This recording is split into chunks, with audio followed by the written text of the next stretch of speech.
कुछ भी नजर आता नहीं, चेतन स्वरूप तेरा है, तुझको खबर नहीं। मोह का पर्दा ऐसा पड़ा हुआ है कि हमें कुछ भी नजर नहीं आता। सांसारिक मोह माया में ऐसे उलझे हुए हैं कि हमारे लिए वह अध्यात्म की आत्मा की दृष्टिगोचर नहीं होती, क्योंकि हम उस सांसारिक मोह माया में इतने उलझे हुए हैं कि हमें कुछ नजर ही नहीं आता। हमें सिर्फ वह संसार नजर आता है, पंचेंद्रिय विषय नजर आते हैं और भौतिक साधन हमारे नजरों में आते हैं, और इससे बढ़कर हम कोई और आगे सोचने का विचार ही नहीं कर पाते, या हमारी सोच वहां तक पहुंच ही नहीं पाती। यदि सोच भी ले तो भी वहां तक हम पहुंच नहीं पाते। इसीलिए तो हम संसार में अनंत काल से परिभ्रमण कर रहे हैं। लेकिन आज उसको समझने की आवश्यकता है कि आज उस परमात्मा को समझने की आवश्यकता है। जिनेंद्र भगवान की उस वीतराग मुद्रा को समझने की आवश्यकता है। प्रत्येक व्यक्ति भगवान बनना चाहता है, परमात्मा बनना चाहता है, लेकिन परमात्मा कैसे बनाया जाए और कैसे परमात्मा की प्राप्ति हो जाए और आत्म शांति मिल जाए, इस बारे में विचार करता है। लेकिन वो उसका प्रयत्न जो होता है, पुरुषार्थ जो होता है, उसके बराबर का नहीं हो पाता, इसीलिए वह वहां तक पहुंच नहीं पाता। लेकिन हमें उस बात को समझने की आवश्यकता है कि जिस प्रकार जिनेंद्र भगवान ने राग देशादि कषाय को नष्ट करके परम वीतराग अवस्था प्राप्त करनी, उसी प्रकार वीतराग गुणों को प्राप्त करना हम भी चाहते हैं। और उस वीतराग गुणों को प्राप्त करने के लिए हमारे पुरुषार्थ करना पड़ेगा, उद्यम करना पड़ेगा, तभी हम उस लक्ष्य तक पहुंच सकते हैं। और इसीलिए हमें उसका मार्ग समझने की आवश्यकता है कि एक व्यक्ति जिंदगी से बहुत परेशान होकर के वह एक संत के पास चला जाता है और उससे कहता है कि हे भगवान, कि मैं बहुत परेशान हूँ और मेरे पास धन दौलत की कोई कमी नहीं, मकान दुकान की कोई कमी नहीं और भौतिक साधनों की कोई कमी नहीं है, लेकिन मन में शांति नहीं है। आप बताइए कि मन में शांति कैसे प्राप्त की जाए। और मैं उस परमात्मा को भी मानना चाहता हूँ जो आज तक हमने प्रयास किया लेकिन उसको प्राप्त नहीं कर पाए। तो वह संत उस समय वो स्नान करने के लिए नदी की ओर जा रहे थे, तो उसने कहा कि ठीक है, मैं अभी स्नान करने के लिए जा रहा हूँ, फिर बाद में तुम्हें इस बारे में बताने का प्रयत्न करूँगा। अभी यदि चलना हो तो चलिए। तो हमने कहा कि ठीक है, आप यदि स्नान करने जा रहे तो मैं भी आपके साथ चलता हूँ। ऐसा कह करके वह भी उनके साथ नदी किनारे पहुँच जाता है। और फिर इसके उपरांत वह संत, वह सज्जन पुरुष वह नदी में उतर करके स्नान करने लगते हैं और थोड़ा सा नदी के बीच में चले जाते हैं और वहाँ स्नान करने लगते हैं। और फिर वहाँ से वह आगंतुक व्यक्ति को आवाज लगाते हैं कि भाई साहब, आप भी आ जाओ, तुम गुरु की खोज में आए हो, कोई बात नहीं, वो बात तो बाद में कर लेंगे, लेकिन अभी स्नान करने का समय, तुम भी आ जाओ, स्नान कर लो। और वह आगंतुक व्यक्ति गुरु की बात मान करके वो भी नदी में उतर जाता है, स्नान करने लगता है। तो गुरु कहते कि और भीतर आ जाओ और इधर आ जाओ, मेरे पास आ जाओ। फिर इसके उपरांत धीरे धीरे नदी में तैरते तैरते उस गुरु के पास पहुंचे। जैसे गुरु के पास वो पहुंचा, वैसे ही गुरु ने उसकी गर्दन पकड़ी और पानी में डुबोना शुरू कर दिया। और जैसे ही गर्दन पानी में डुबोना शुरू कर दिया तो उसका दम घुटने लगा। जब दम घुटने लगा तो छटपटाहट होने लगी, लेकिन फिर भी गुरु ने ऐसी गर्दन पकड़ के रखी थी कि वह एक सांस भी लेने के ऊपर नहीं आ सकता था। इस प्रकार उसको पकड़ के रखी थी और मन में गुस्सा आने लगा कि एक ऐसे गुरु मेरे तो गर्दन उसको कुछ समझ में नहीं आ रहा, और एक श्वास लेने के लिए वह तड़पने लगता है, और आओ देखा ना ताव देखा, वह पूरी शक्ति लगा देता है कि एक श्वास लेने के लिए, और पूरा जोश के साथ गुरु को धक्का लगा करके एक श्वास लेने के लिए ऊपर आ जाता है, और फिर एक दीर्घ श्वास लेकर के वह थोड़ी सी दीर्घ श्वास लेने के उपरांत थोड़ा सा वह रुक जाता है, और इसके उपरांत तो गुरु की तरफ देखते हुए कहता है कि गुरुदेव, आप तो परमात्मा की प्राप्ति का मार्ग बताने वाले हैं, आत्म शांति का मार्ग बताने वाले हैं, और ये यहाँ पर क्या कर रहे हैं कि मुझे गर्दन पकड़ करके पानी में डुबो करके मारने का प्लान बनाया है। गुरु ने कहा कि नहीं, मैं तुम्हें मारने के लिए यहाँ पर नहीं बुलाया हूं, मैं ये देखना चाहता हूं कि तुम्हारे भीतर परमात्मा पानी की ललक कैसी है, तुम्हारे भीतर कितनी ऊर्जा है, और तुम्हारे भीतर वह शक्ति और उत्साह कितना है, वह देखने के लिए मैंने यहाँ पर आपको बुलाया है, क्योंकि उसी के माध्यम से मालूम पड़ेगा कि तुम्हारे लिए परमात्मा पानी की कितना ललक है, और कितना उत्साह और कितनी एनर्जी है, और इसीलिए मैंने उस देखने के लिए ही मैंने तुम्हें पानी में डुबोने का प्रयत्न किया, और पानी में डुबो करके देखने का प्रयत्न किया, और उसके उपरांत आपने वह सब कार्य करके आपने बताया कि एक श्वास लेने के लिए तुमने और किसी की भी परवाह नहीं की, और गुरु को भी धक्का लगा करके तुमने एक श्वास लेने के लिए तुम ऊपर आ गए। तुम्हारी एनर्जी कितनी थी, तुम्हारी ऊर्जा उस समय कितनी थी, तुम्हारा उत्साह उसमें कितना था, यह नजर आता है। और जिस प्रकार एक सांस लेने के लिए तुम गुरु को धक्का लगा करके भी और जोश के साथ जब ऊपर उठ जाते हो, उसी प्रकार का उत्साह, साहस और धैर्य और एक ललक यदि तुम्हारे भीतर परमात्मा को पाने की है तो तुम परमात्मा बन सकते हो, अन्यथा तुम्हारे भीतर उत्साह नहीं, तुम्हारे भीतर वह चाह नहीं है, और उस प्रकार का समर्पण और ताकत यदि लगाने का प्रयत्न नहीं करोगे तो तुम परमात्मा कभी नहीं बन पाओगे, और न जीवन में आत्म शांति को प्राप्त कर पाओगे। इसीलिए तुम्हारे भीतर वो ऊर्जा, एनर्जी, सब कुछ यदि उस प्रकार की है परमात्मा को पाने की, तो तुम परमात्मा बन सकते हो। इसी को देखने के लिए मैंने डुबाया, तुम्हारे मारने के लिए नहीं है। तब वह शिष्य कहता है कि गुरुदेव ठीक है, क्या मैं आपके परीक्षा में पास हो गया? अभी तो फिलहाल तो तुम उसमें पास हो गए हो, लेकिन आगे का मार्ग इतना सरल नहीं है। जिस परमात्मा पाने के लिए स्वयं पुरुषार्थ करनी पड़ेगी, स्वयं उस मार्ग पर चल करके उस प्रकार के गुणों को धारण करना पड़ेगा, वो उतना मार्ग सरल नहीं है। उसके लिए घर, परिवार, मोह आदि का सब कुछ त्याग करना पड़ेगा, तब कहीं जा करके तुम उस परमात्मा को पा सकते हो। लेकिन जब तक ये मोह, माया, ममता तुम्हारे भीतर विद्यमान है, तब तक परमात्मा पाने का कभी सोचना भी मत।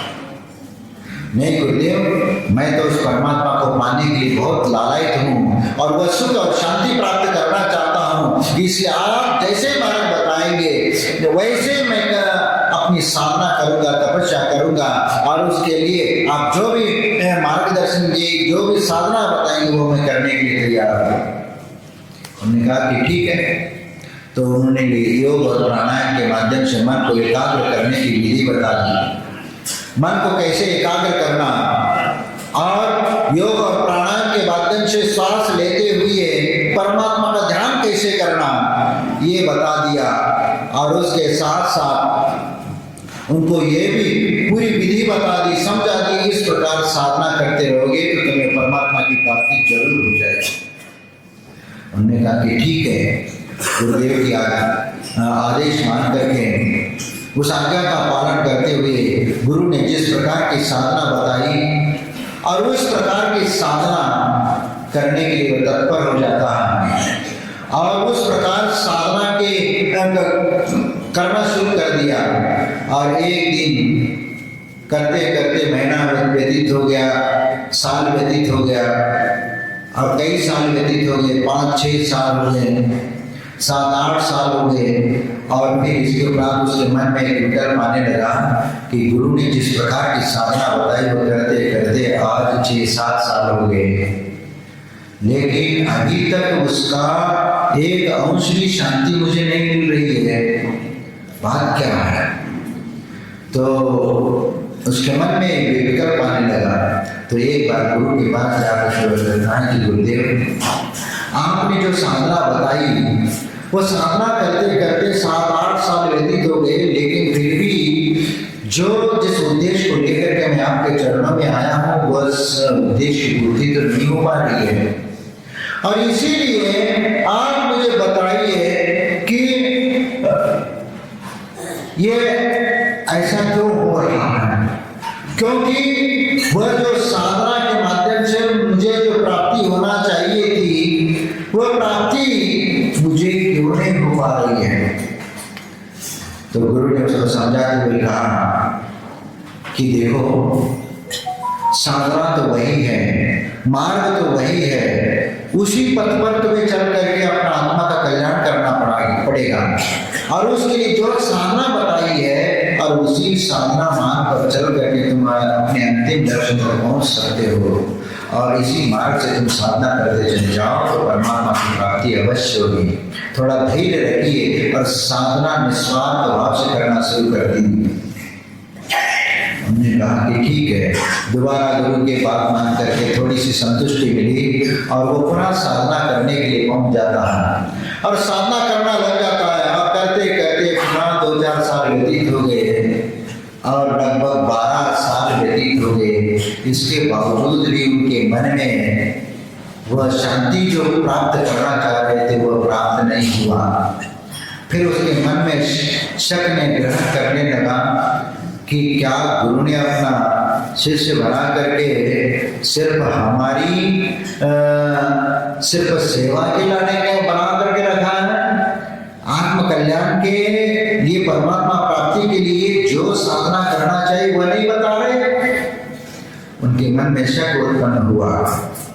और नहीं है तो कई ऐसे गुरु भी होते सिर्फ अपनी सेवा के लाने उसको बना करके रखते हैं, तो ऐसे तो ये नहीं कर रहे क्या?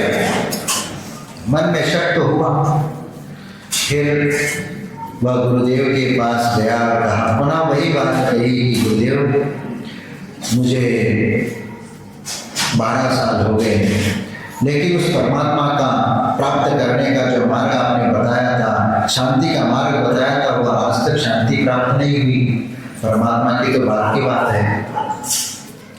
उन्होंने कहा कि ठीक है, लेकिन साधना तुम ऐसे ही करते रहो, जरूर तुम्हें उसमें सफलता मिलेगी। ये कह करके गुरु ने उसको विदा कर दिया।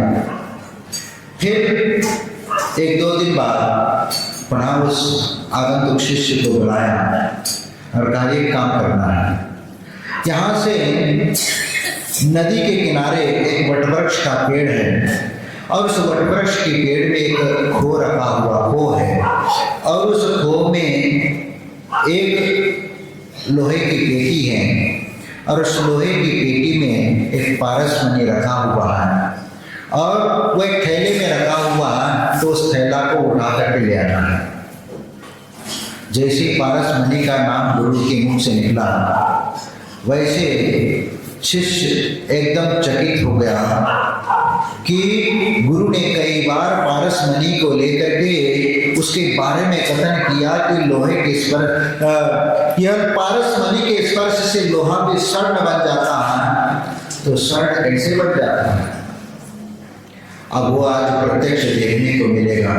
यही सोच में वह गुरु की बात मानते हुए नदी किनारे पहुंच जाता है और गुरु ने जो संकेत दिया था, स्थान बताया था, उस संकेत के अनुसार उस पेड़ के नीचे पहुंच जाता है और उस पेड़ के भीतर खो था। पेड़ के भीतर वो खो को उन्होंने देखा और उस खो के भीतर वह थैला लटका हुआ था, उसमें वो भी देख लिया और फिर इसके उपरांत उस थैले को उठाया। थैले को उठाया, लेकिन उसकी जिज्ञासा थी उस पारस मणि को देखने के और उसके स्पर्श से जैसे लोहे की पेटी स्वर्ण की बनी होगी, यही सोच उसके मन में था कि पारस मणि के स्पर्श से लोहा पे स्वर्ण बन जाता है तो ये लोहे की पेटी स्वर्ण की बनी होगी। तो इसी धुन में उस थैले को उठाया और थैले में झांक करके देखा, क्योंकि इतनी अधीरता थी कि वह प्रत्यक्ष क्रिया देखना चाह रहे थे। और उसने उसको खोल करके देखा तो लोहे की पेटी जैसे थी वैसे है। उसको थोड़ा उठा करके भी देखा, लेकिन उसमें पारस मणि तो रखा हुआ है, वो भी उसने देख लिया, लेकिन कुछ भी असर नहीं है। लोहे की पेटी स्वर्ण की क्यों नहीं बनी? उसके मन में उहापोह चलना शुरू हो गया कि लोहे की पेटी स्वर्ण की क्यों नहीं बनी। और इसी उधेड़-बुन में वह धीरे धीरे गुरु के पास आ जाता है और चेहरे पे वो चिंता की लकीर भी उसके चेहरे पर झलक जाती है। और गुरु के पास वो पहुंच जाता है और गुरु के हाथ में वह थैला देते हुए थैला दे करके ये लीजिए कह कर उन्हें दे दिया। गुरु ने वह थैला ले लिया और उसमें से लोहे की पेटी को बाहर निकाला और शिष्य की तरफ देखते हुए ने कहा कि तुम्हारे मन में एक विकल्प चल रहा है, ऐसे मुझे लग रहा है कि ये लोहे की पेटी स्वर्ण की क्यों नहीं बनी। हाँ गुरुदेव, कि मेरे मन में ये बात चल रही, आपने कैसे जाना? और ये लोहे की पेटी स्वर्ण की क्यों नहीं बनी? जब आपने कई बार पारस मणि को लेकर के आपने कथन किया है कि पारस मणि के स्पर्श से लोहा भी स्वर्ण बन जाता है, तो ये लोहे की पेटी स्वर्ण की क्यों नहीं बनी? तो क्योंकि उसका चेहरा ही बता रहा था, क्योंकि उसी समय गुरु ने कहा कि देखो, ये जो तेरा चेहरा है ना, तुम्हारी पूरी भीतर की बात बता रहा कि face is the index of the heart. आपकी पूरी दिल की बात चेहरे पर झलक रही है और वो बता रहा है तुम्हारे मन में ये विकल्प है। और गुरु ने कहा कि ठीक है, मैं वही तुम्हें बताने के लिए यहाँ पर बुलाया और इस पेटी को भी बुलवाया है। और उस पेटी को, उस लोहे की पेटी को खोला। उस लोहे को पेटी के भीतर वह पारस मणि रखा हुआ था, उसको उन्होंने उठाया। और इसके उपरांत जैसे आप लोग सोना चांदी का जो काम करते हैं ना, वह कई बार पेटी के भीतर एक लाल कागज रखते हैं और उसके भीतर वह सोने का नग रख देते हैं, सोना हो या और भी जो चांदी हो, तो उस कागज में, लाल वाले कागज में रखते हैं। क्यों? क्योंकि इस लाल वाले कागज में वो सोना और उभर करके दिखता है, इसलिए सोना वो लाल वाला कागज रखते हैं। तो इसी प्रकार उस पारस मणि को भी वहां कागज में लपेट करके रखा हुआ था और गुरु ने उस पारस मणि को उठाया और उसके उपरांत उस कागज का आवरण को हटाया और इसके उपरांत शिष्य को ये पारस मणि को दिखाते हुए कहा कि ये देखो, ये पारस मणि है और ये लोहे की पेटी है। अब आप चमत्कार देख लीजिए। और उस पारस मणि को उठाया और उस लोहे की पेटी के ऊपर एक लकीर खींची। जैसे 2-3 लकीर खींची, वैसे ही वह लोहे की पेटी स्वर्ण की बन जाती। वह आंखें फाड़ करके देखने लगता है कि ये लोहे की पेटी स्वर्ण की कैसी बन गई, अचंभित हो जाता।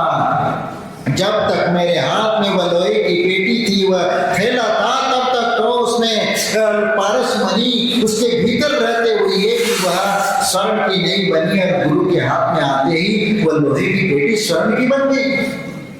वह आश्चर्यचकित होकर के वह देखने लगता है गुरु की तरफ। गुरु ने उसका राज खोलते हुए कहा कि देखो, ये पारस मणि के ऊपर कागज का आवरण जब तक था, तब तक इस लोहे की पेटी को स्वर्ण बनने से वह रोक रहा था। इसीलिए उस लोहे की पेटी में रखे हुए पारस मणि के स्पर्श नहीं हो रहा था, इसलिए वो लोहे की पेटी स्वर्ण की नहीं लेकिन जैसे ही वह आवरण हट जाता है वैसे ही वह लोहे की पेटी स्वर्ण की बन जाती है। बस यही तो बात है कि तुम परमात्मा को पाना चाहते हो, आत्म शांति को पाना चाहते हो, लेकिन तुम अपने मन में कितने सारे विकल्प को लेकर के आए हो। राग के, देश के, मोह के, माया के, ममता के कितने सारे आवरण इस आत्मा के ऊपर पड़े हुए हैं, और ये आवरण जब तक पड़ा है तब तक तुम्हारा आत्मा का उद्धार नहीं हो सकता, और न आत्म शांति प्राप्त हो सकती है, न परमात्मा बन सकते हो। सबसे पहला ये जो आवरण पड़ा हुआ, जिस प्रकार उस पारस मणि के ऊपर कागज का आवरण पड़ा हुआ था, तब तक वह लोहे की पेटी को स्वर्ण बना नहीं सकता था, उसी प्रकार इस चैतन्य आत्मा के ऊपर राग के, देश के, मोह के, माया के, ममता के, राग देश कषायन का ये आवरण जो पड़ा है, और वह आवरण जब तक हटेगा नहीं तब तक तुम्हारी आत्मा कभी परमात्मा नहीं बन सकती। और इसीलिए उस परमात्मा को पाने के लिए सबसे पहला इस मोह माया ममता को छोड़ना पड़ेगा, तभी वह परमात्मा की प्राप्ति हो सकेगी। इसलिए पर्दा पड़ा है मोह का, कुछ भी नजर आता नहीं, चेतन स्वरूप तेरा है तुझको खबर नहीं। चेतन स्वरूप होते हुए भी वह इस राग देश की मोह माया में पड़ा हुआ है, इसलिए वह परमात्मा नहीं बन पा रहा है। और वह उस आगंतुक शिष्य को समझ में आ जाती है कि मैं घर बार छोड़ करके यहाँ पर आ गया, लेकिन मेरे भीतर के राग, द्वेष और कषाय अभी तक समाप्त नहीं हुई है, और वही विकल्प, वही राग द्वेष जो घर में झगड़ा होता है, और उसी प्रकार के झगड़ा और राग द्वेष यहाँ आकर के भी कर रहे हैं, तो कभी हमारा आत्मा का उद्धार नहीं हो सकता। और आत्मा का उद्धार करना है तो ये सब राग द्वेषादि विकल्पों को छोड़ना पड़ेगा और इससे दूर रहना पड़ेगा। यदि गुस्सा आता भी हो तो उसको कंट्रोल करने का प्रयत्न हमें करना चाहिए, तभी हम उस परमात्मा को पा सकते हैं। और यदि हमारे राग और देश के ऊपर कंट्रोल नहीं है, गुस्से पर यदि कंट्रोल नहीं होता है, तो हम संसार के किसी कल्पना को करना वह कोई अच्छा नहीं माना जा सकता, क्योंकि गुस्सा और ये गुस्सा, क्रोध, ये सबसे अनिष्ट की जड़ है। जिस काल में भी हाथ डालो, यदि उसमें यदि गुस्सा यदि आपको तुरंत आता हो तो वह सब काम बेकार हो जाता है। क्योंकि यदि आप दुकान में बैठे हो और ग्राहक आ गया और ग्राहक के ऊपर ही चिल्ला बैठे, तो क्या ग्राहक तुम्हारा दोबारा आएगा क्या वाले करने के लिए? तो ये इतना क्यों चिल्लाते भैया, हमें पसंद तो नहीं आया तो हम उसको नहीं ले रहे तो गुस्सा भैया। वो तो ये कहता कि भाई इतना सारा तुमने उतरवा दिया और इसके बावजूद भी एक भी खरीद नहीं रहे, गुस्सा आ गया, हमने कुछ बोला तो वो लेना भी चाहेगा ना, तो वह उससे भी दूर रह जाएगा, क्योंकि उसका गुस्सा देख करके भाई इतना क्यों गुस्सा हो रहा है? भैया तुम तो व्यापार करने के लिए बैठे हो, तुम दिखाने के लिए बैठे हो, तुम्हारा काम है दिखाने का, तो तुमने अपना कर्तव्य क्या लेना या नहीं लेना उस ग्राहक का काम है। लेकिन आपने उस कार्य को अपने गुस्से में डाइवर्ट कर लिया और उससे ये नतीजा हुआ कि वह सामने वाला ग्राहक उससे नाराज होकर के वहां से निकल गया, लेकिन दोबारा वह कभी आने का विचार नहीं करेगा। हाँ, यदि आपने उसको प्यार से टैकल कर लेते हैं और कहते इसमें से कोई पसंद नहीं आया, चलो एक आपको बंडल दिखाता हूँ, उसमें को कोई पसंद आ गया तो वह देख लेना, ऐसे प्यार से और उसको कहे और थोड़ा सा तब तक चाय पानी पी लो। हाँ, ये बनिया का ये स्टेटस है, क्योंकि वह ग्राहक को पटाने का, लुभाने का एक तरीका होता है, वह तरीका यदि उसके भीतर नहीं है तो वह कभी व्यापारी बन नहीं सकता। इसी प्रकार तुम परमात्मा बनना चाहते हो तो परमात्मा का बनने के लिए हमारे भीतर के ये जो राग द्वेषादि कषाय, उसके ऊपर कंट्रोल हमारे भीतर आना चाहिए। और यदि गुस्सा आता है तो भी उस गुस्से को दबाना भी आना चाहिए और प्रकट होने नहीं देना चाहिए, तभी हम तो उस परमात्मा को पा सकेंगे।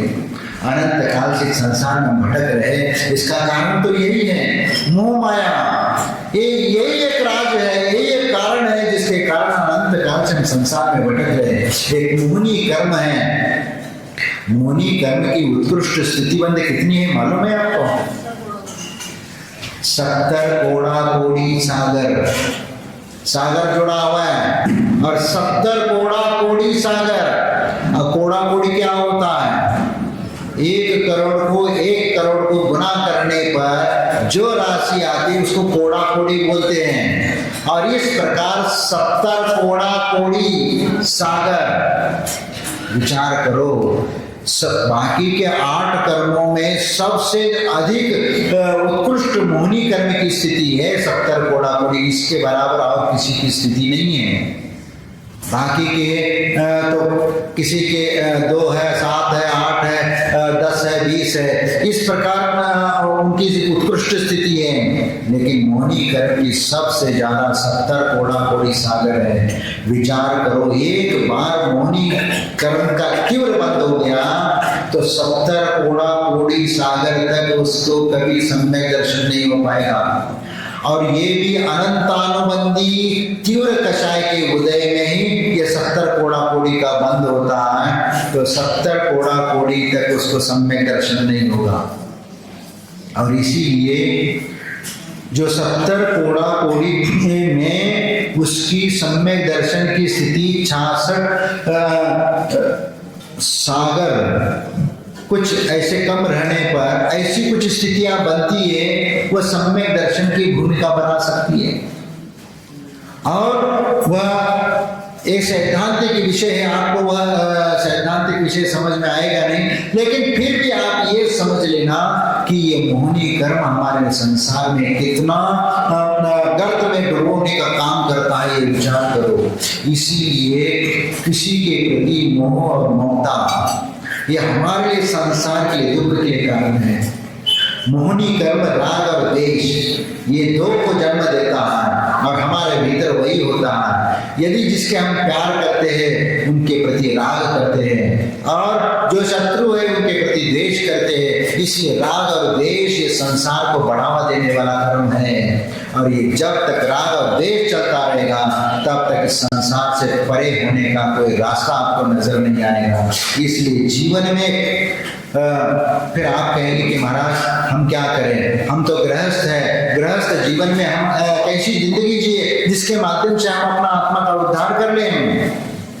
तो इसीलिए तो हमारे आचार्य ने कहा कि देव पूजा गुरु उपासना स्वाध्याय संयम तप दानश्चेति गृहस्थानम षट कर्माणि दिने। जिनेंद्र भगवान की पूजा करना, गुरुओं की भक्ति करना, उपासना करना और शास्त्र स्वाध्याय आदि करके हमारे अज्ञान अंधकार को दूर करने का प्रयत्न करना, फिर शक्ति के अनुसार तप करना, देव पूजा गुरु उपासना स्वाध्याय संयम और अपनी शक्ति के अनुसार संयम को धारण करिए।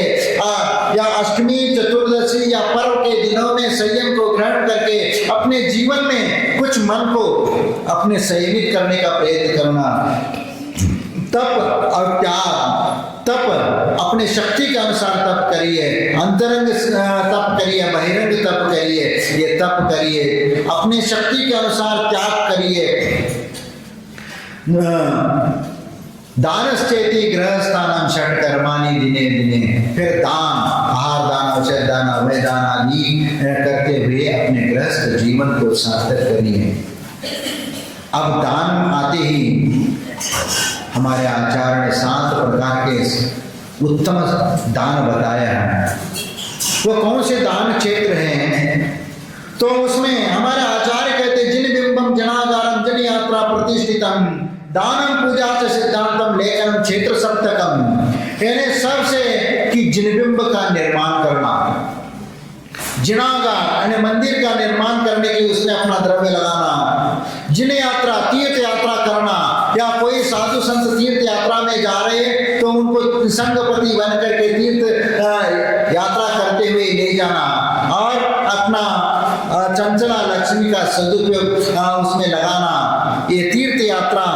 और प्रतिष्ठितम इन्हें पंच कल्याण महोत्सव है या बड़े बड़े अनुष्ठान हैं, जैसे इंद्रध्वज महामंडल विधान या सिद्ध चक्र महामंडल विधान या कल्पद्रुम महामंडल विधान और त्रिलोक मंडल महामंडल, बड़े बड़े जो विधान है पंच कल्याण महोत्सव आदि, इन प्रतिष्ठाओं में भी अपनी चंचला लक्ष्मी को लगा करके जिन शासन की प्रभाव न करना, ये भी इसमें भी दान देना सबसे उत्तम दान माना गया है। और फिर दानम, आहार दान, औषध दान आदि 4 प्रकार का दान और पूजा। और जहाँ पर तीर्थ स्थान है, जहाँ पर पूजा करने वाला वगैरह कोई भी श्रावक नहीं है, ऐसे समय वहाँ उन स्थानों पर पूजा पद्धति को बनाए रखने के लिए वहाँ जैसे आप एक दिन का पूजा का संकल्प ले लेते, एक राशि निर्धारित कर लेते और वहाँ भैया एक दिन की पूजा का इतना द्रव्य हम उस तीर्थ स्थान के लिए देते हैं। यहाँ शहर में जहाँ समाज है वहाँ तो श्रावक आकर के पूजा पाठ कर लेंगे, लेकिन तीर्थ स्थानों पर वहाँ कोई स्थायी श्रावक तो रहते नहीं है, इसलिए आते जाते करते रहते हैं। लेकिन वहाँ की व्यवस्था बनाए रखने के लिए कुछ लोगों को रखा जाता है और वह वहाँ की पूजा पाठ संभालते हैं, इसलिए श्रावक वह पूजा दैनिक पूजा के रूप में वह चंचला लक्ष्मी का सदुपयोग वहाँ पूजा में करता है। तो इस प्रकार भी 365 दिन में 365 लोग हो जाते हैं, तो वहाँ का रूटीन कंटिन्यू साल तक चलता रहता है। और इस प्रकार की व्यवस्था में भी दान देना और सिद्धांत लेखनम, जैसे पुराने समय में हाथ से ग्रंथ लिखे जाते थे और पंडितों के द्वारा लिखने के बाद फिर उसको ला करके मंदिर में स्थापित किया जाता था, या किसी संत को उस ग्रंथ की जरूरत है तो उसको प्रतिलिपि बना करके दिया जाता था, जिससे उनका वह अध्ययन अच्छे ढंग से कर सकते थे। लेकिन आज प्रकाशन का युग है, क्योंकि उन ग्रंथों को संपादन करके फिर उनको प्रकाशित करना, पुनः प्रकाशित करना, जो दुर्लभ ग्रंथों को जनता के सामने ला करके उसको सुरक्षित करने का प्रयत्न करना, ये सब सप्त दान के क्षेत्र बताए हैं। इन स्थानों पर जो अपनी चंचली लक्ष्मी लगा लेते हैं वह साथी से पुण्य के लिए कारण बनता है। और इसीलिए इन दानों का महत्व शास्त्रों में बहुत कुछ बताया है। एक छोटा सा उदाहरण मुझे याद आ रहा है, समय आपका हो रहा है, लेकिन फिर भी एक महत्वपूर्ण बात इसके साथ जुड़ी हुई है, इसलिए मैं उतना बता करके यह समाप्त करना चाहूँगा कि एक भिखारी अपने घर में 3 दिन का भूखा था, क्योंकि 3 दिन से भिक्षा नहीं मिली थी और वह भिक्षा प्राप्त करना चाह रहा था, लेकिन भिक्षा नहीं मिल रही थी। उनकी पत्नी कहती है कि देखो 3 दिन से घर परिवार पूरा भूखा है और आप आज जल्दी निकल जाना और जल्दी निकल करके भिक्षा को प्राप्त करके ले आना, ताकि हम अपनी भूख को जल्दी मिटा सकें। वह दूसरे दिन सुबह जल्दी उठ करके वह भिक्षा मांगने के लिए जाने के लिए तैयार हो जाता है और उनकी पत्नी एक झोला उसके हाथ में पकड़ती है और उसके हाथ में देती है और कहा कि जाओ। सुबह सुबह वहाँ से घर से वो बाहर निकलता है और वह मन में अपनी कल्पना कर रहा है कि आज मैं अच्छे राज दरबार में जा करके मैं भिक्षा मांगूंगा, ताकि बड़ी भिक्षा मिलेगी तो आज पूरा परिवार खुशहाली से रह पाएगा, खाने पीने को मिलेगा। और वह ऐसे ही सोच करके चल रहा है, कोई जो भी मिलेगा, सबसे पहला जो भी व्यक्ति मिलेगा मैं उससे भीख मांगूंगा और अच्छी बड़ी भिक्षा प्राप्त करके मैं अपनी भूख मिटाऊंगा। इसी कल्पना के साथ वो घर से बाहर पड़ता है और जैसे ही कुछ थोड़ा सा चल करके वो उस मेन रास्ते पर चलना शुरू कर देता है तो विचार कर रहा है, इतने में सामने से एक बहुत बड़ा रथ आते हुए देखा और उन्होंने कहा कि अरे ये इतना बड़ा रथ और इतना स्वर्ण का नक्काशी वाला ये रथ, हो सकता है राजा का ये रथ होगा और आज तो बोनी बहुत अच्छी हो जाएगी, क्योंकि जो सामने जो राजा आ रहा होगा उससे मैं भीख मांगूंगा तो मेरे लिए बहुत बड़ा दान मिलेगा और उस दान से घर परिवार का पालन पोषण करूंगा। इसी उधेड़ बुन में वह आगे टकटकी लगा करके करके वह चलना शुरू कर देता है और थोड़ा सा स्पीड भी बढ़ा लेता है और रथ के पास वह पहुंच जाता है। और रथ के पास पहुंचा और रथ उस समय रुक जाता है और रथ में से एक आदमी उतर करके नीचे आता है। वह देखता है कि आदमी उसी की तरफ आ रहा है और वह आदमी उस भिखारी की तरफ आता है और वह भिक्षा मांगने के लिए लालायत है और हाथ फैला करके, झोली फैला करके अब उस व्यक्ति से भीख मांगने वाला था। इतने में वह व्यक्ति सामने खड़ा होकर के उसके सामने हाथ करता हुआ कहता है कि भिक्षा देही। वह आश्चर्यचकित हो जाता है कि ये क्या है, मैं भीख मांगने के लिए इसके पास निकला हूं और ये सामने वाला व्यक्ति मेरे पास आकर के कहता है कि भिक्षा देही और हाथ फैला रहा और इतने आलिशान रथ में बैठ करके आया है, इंद्र जैसा वैभव नजर आ रहा है और ऐसे वैभव में ऐसे रथ में बैठ करके आ रहा है और कह रहा है भिक्षा दे। वह कहता है कि महाराज इस गरीब की हंसी क्यों उड़ा रहे हो, मैं कोई दान देने वाला व्यक्ति लगता हूं क्या? हमने कहा कि नहीं, कि भिक्षा दे। वह कहता है कि भिक्षा दो मुझे, मैं आपसे लेने के लिए आया और आपसे मांग रहा हूं। जब 2-3 बार उस व्यक्ति ने बोला कि भिक्षा दे, फिर भी ये कहता है कि आप महाराज ये कैसे संभव है कि मैं आपको क्या दान दे सकता हूं? लेकिन उस व्यक्ति ने कहा कि जो भी आपके पास है आप दे दीजिए, मैं उस दान को लेने के लिए मैं आपके सामने हाथ फैला करके खड़ा हूं। तो वो भिखारी सोचने लगता है कि अभी तो कोई भिक्षा मिली नहीं और अभी तो भिक्षा प्राप्त करना है, उसके लिए मैं निकला और पहला आदमी ये मुझसे भिक्षा मांगने लगा और झोली में हाथ डाला, मांग रहा है तो देख लेते हैं झोली में कुछ था ही नहीं, क्योंकि उनको मालूम था कि उनकी बीवी जाते समय खाली झोली वगैरह देती नहीं है, मुट्ठी भर चावल उसमें डाल करके देती थी, इसलिए उसको मालूम था कि इसमें चावल है। हमने हाथ डाला क्योंकि सामने वाले का आग्रह देख करके ठीक है अब पिंड छुड़ाना पड़ेगा, तो उन्हें हाथ डाला और मुट्ठी भर चावल हाथ में आ गए और वह हाथ उठाने लगा ऊपर मुट्ठी को और ऊपर आते आते सभी दाने झोले में गिर गए और ऊपर खाली हाथ आ गया। वह व्यक्ति देख रहा है, पुनः वह कहता है कि भिक्षा देही। वह पुनः हाथ डालता है और पुनः मुट्ठी पर हाथ लेता है, लेकिन ऊपर आने तक वह पुनः चावल उसी में गिर जाते हैं और पुनः ऊपर खाली हाथ आता है। पुनः वह व्यक्ति कहता है कि भिक्षा देही। इसको भिखारी को लगता है ये तो मेरे पीछे ही पड़ गया, हाँ आज लगता है कि ये कुछ मुझसे लेकर के जाएगा।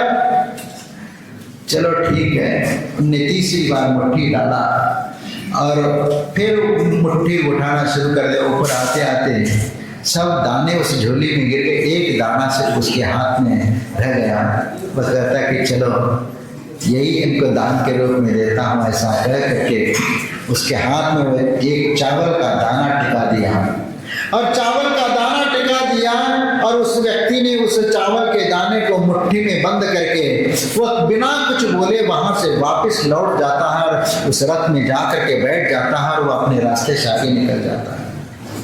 और उस दिन वह भिखारी मन में यही विकल्प, मेरी बोनी खराब हो गई, मेरी बोनी खराब हो गई, आज मुझे देना पड़ा, और इसी विकल्प में भीख मांगने के लिए वह निकल जाता है। और आज उस दिन 8-9 बजे के पहले पूरी उसकी झोली भर गई। जो 3 दिन से भूखा और भिक्षा नहीं मिल रही थी, उसको उस दिन 2 घंटे में ही उसकी झोली भर गई।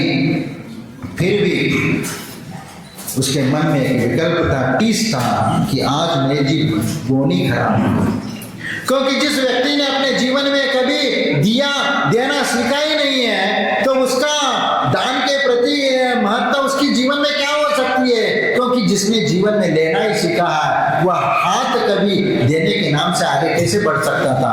लेकिन वो एक दाना दे दिया और उस दाने को लेकर के मन में इतना विकल्प लेकर के पाता है कि मुझे आज मेरी बोनी खराब हो गई और मुझे आज देना पड़ा, यही विकल्प मन में, और वही गुस्सा, और उसी गुस्से के साथ जब झोली भर के आ गई, जो कभी इतने दिनों में भिक्षा मांगने के उपरांत भी उतनी भिक्षा नहीं मिली थी, उतनी भिक्षा आज मिल गई, फिर भी वह असंतुष्ट था उसी एक कारण से, और वह उसी गुस्से में आता है और घर में आ करके वह झोली फेंक देता है, वह दान सब फैल जाता है। और फिर उसकी बेबी पत्नी उसको सब बटोरने लगती है, और बटोरते बटोरते जब सबको बटोरने लगी तो उसमें अचानक उस झोपड़ी के भीतर वह एक चमकीली कुछ दाना नजर आ गया, जिससे पूरा उसका रोशन इस कमरे में, इस घर में, झोपड़ी में फैल रहा है।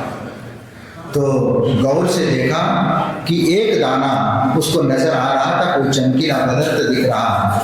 तो उसने तुरंत अपने पति का आवाज लगाई, देखो ये क्या चीज है, आप ये क्या मिला है। वो उसके एकदम आवाज सुन करके यह भिखारी तुरंत वह भीतर जाता है, और भीतर जा करके वह देखता है कि क्या चीज है। तो तुरंत उन्होंने देखा, अरे ये तो जो मैंने चावल का दाना दिया था, अरे उसी के आकार का उतना ही, वही, और ये कोई बहुमूल्य रत्न है। अरे ये क्या हुआ? वो सोचने लगता है, और अचानक उसके दिमाग में आता है कि मैंने बहुत बड़ी गलती कर ली, और वो माथा पकड़ के बैठ जाता है कि यदि मैं मुट्ठी भर चावल देता तो क्या होता। और यही विचार धुन में वो अपना माथा पकड़ करके बैठ जाता है और अपने भाग्य को कोसने लगता है कि मैंने बहुत अनर्थ कर लिया, और मुझे पूरा मुट्ठी भर चावल देना चाहिए था, ताकि ये पूरे मुट्ठी भर चावल ये सभी रत्नों के हो जाते तो मैं अमीर बन जाता। लेकिन चिड़िया चिग गई खेत, पछतावे होत क्या, क्योंकि समय निकल चुका था। जिस समय उनके पास दान देना चाहिए था, उस समय वह दिया नहीं, और वह मांगने वाला कोई सामान्य व्यक्ति नहीं था, वह एक देवदूत के रूप में उनके पास आया था, और उसकी एक परीक्षा ही थी, और उसमें वह फेल हो गया, और वह पश्चाताप करने लगा कि मैंने बहुत बड़ी गलती कर ली, कि मुझे तो दान देना चाहिए था, लेकिन मुट्ठी भर दे देता तो पूरा मैं कितना अमीर बन जाता।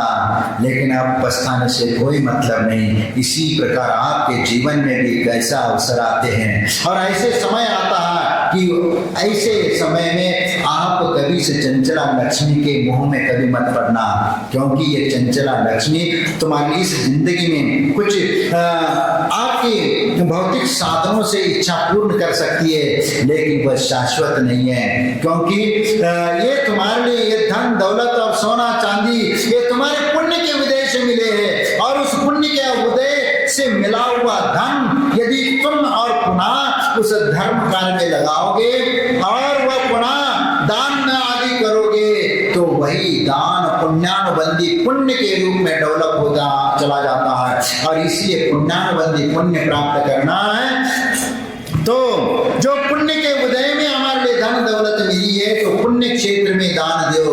और इसीलिए तो 7 स्थानों का जो उल्लेख किया गया, तो इन स्थानों पे ये 7 स्थान पुण्य के स्थान है, और इस स्थान पर 7 स्थानों पर दान जो दिया जाता है वह उत्तम दान माना जाता है। और इस प्रकार दान देकर के अपने जीवन में सातिशय पुण्य का बंध आप कर सकते हैं, और यही पुण्यानुबंधी पुण्य तुम्हारे लिए आगे जाकर के सातिशय पुण्य ऐसा होता चला जाता है कि राजा महाराजा चक्रवर्ती आदि की विभूति भी प्राप्त करती है। इसलिए हमारे आचार्य ने कहा, सुपात्र दाने न भवे धनाढ्यो धन प्रकर्षण करोति पुण्यम पुण्याधिकारी दिवि देवराज पुनरेव भोगी पुनरेव दानी। इसीलिए सत्पात्र में दान देने से और इन 7 स्थानों पर दान देने से तुम्हारा वह दान सातिशय पुण्य को प्राप्त होता है, पुण्यानुबंधी पुण्य के रूप में डाइवर्ट हो जाता है, और वही पुण्यानुबंधी पुण्य के कारण स्वर्ग में इंद्रादि पद की प्राप्ति होती है, और वहां का वैभव भोग करके पुनः मनुष्य गति में आएगा तो यहाँ राजा महाराजा और चक्रवर्ती की विभूति प्राप्त करता है, और पुनः यहाँ पर वह उसी प्रकार दान धर्म करके पुनः वह सातिशय पुण्य को प्राप्त करता, और पुनः स्वर्ग जाकर के पुनः नीचे धरती पर आ जाता। इस प्रकार 2-4 बार करके आखिरी में वह मुनि बन के तपस्या करके वह शाश्वत और अग्निश्री मोक्ष की लक्ष्मी को प्राप्त करके सिद्धत्व को प्राप्त कर लेता। इसलिए सातिशय पुण्य, पुण्यानुबंधी पुण्य हमारे लिए मोक्ष को दिला सकता है। इसलिए ऐसे स्थानों पर दान दे करके अपनी चंचला लक्ष्मी का सदुपयोग करेंगे तो हमारा जीवन सार्थक होगा, और अपने साथ साथ हमारे भविष्य भी, हमारा अगला भव भी और उसका अगला भव भी हमारा सुरक्षित हो जाएगा। लेकिन इस चंचला लक्ष्मी का स्वयं के लिए या परिवार के लिए उपयोग करोगे, वह आपका कर्तव्य और दायित्व है उसका निर्वाह करना, इसीलिए उसमें खर्च करते हैं। लेकिन वह खर्च और वह आप अपना धन का उपयोग वह तुम्हारे लिए पुण्यानुबंधी पुण्य के लिए कारण नहीं हो सकता, क्योंकि वह आपके घर परिवार की जिम्मेदारी, उसमें जो खर्च है, शादी ब्याह में खर्च है, वह दान के रूप में नहीं कहा जा सकता। क्योंकि लेकिन जो पुण्य क्षेत्र में धर्म करने के लिए जो दान देते हो वही दान सातिशय पुण्य के लिए कारण, और वही सातिशय पुण्य पुण्यानुबंधी पुण्य के लिए कारण है। एक पापानुबंधी पुण्य भी होता है, क्योंकि पूर्व जीवन में ऐसे कोई दान जो देता है जिसके माध्यम से वह दान वह अपात्र में लग गया और जीव हिंसा में लग गया, तो वह लेकिन दान देने की भावना के कारण वह पुण्य तो उसको मिला, लेकिन वह पापानुबंधी पुण्य के रूप में उसको आया, धन मिला, लेकिन उस धन का उपयोग पाप कार्यों में लग जाता है और हिंसा के कार्यों में लग जाता है, तो उसके माध्यम से कभी उसका आत्मा का उद्धार नहीं हो सकता। इसीलिए हम अपना आत्मा का कल्याण करना चाहते हैं, हम अपने आत्मा का उद्धार करना चाहते हैं, संसार मोह माया से उसको परमात्मा की ओर ले जाना चाहते हैं। तो ये सब श्रावक की क्रियाएं हैं, इन सप्त स्थानों पर दान दे करके अपने जीवन को उज्जवल बनाइए और सातिशय पुण्य को प्राप्त करिए और उस मोक्ष मार्ग पर आगे बढ़िए, क्योंकि पर्दा पड़ा है मोह का, कुछ भी नजर आता नहीं, चेतन स्वरूप तेरा है, तुझको खबर नहीं, बस इस पर्दे को हटा करके मोक्ष को प्राप्त करना। जय गुरु महादेव।